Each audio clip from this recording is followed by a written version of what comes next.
100 ml.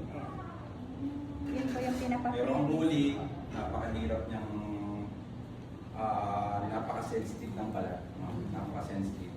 Pansin nyo ba tayo, kailangan kasi pagdating sa balat, malawak ang isipan natin kasi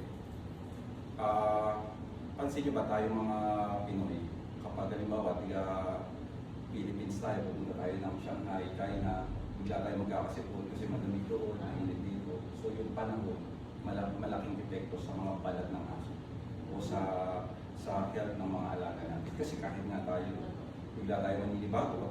Pagpunta natin ng Baguio, napakalamig, sisipunin tayo. Pag uwi natin dito, lalagnatin tayo, di ba? Ganun sa aso. Ganun din sa aso. Hindi porket nakagamit ka na ng vitamins, nakagamit ka na ng magandang shampoo, hindi tatablan yung balat ng alaga. Tatablan pa rin kahit nakaganon pa. Kasi yung panahon pa lang eh.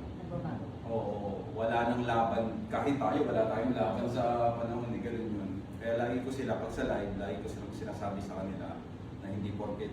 Sinabi ko na napakaganda ng vitamins namin, robot na yung alaga mo, hindi natatabla ng kahit ano, di ba? Hindi naman siya gano'n. Oo, kasi sa tao nga eh. Di ba? Yung mga mayayaman nga, nagkakasakit kahit dami ng vitamins, ganun siya. Kaya lagi ko silang pinapaliwanagan kasi ang mga tao, pag sinabing, ito maganda to, expected na nila 1,000% napakaganda to, hindi tama. Ganun yan eh. Kaya marami tayong dapat i-consider.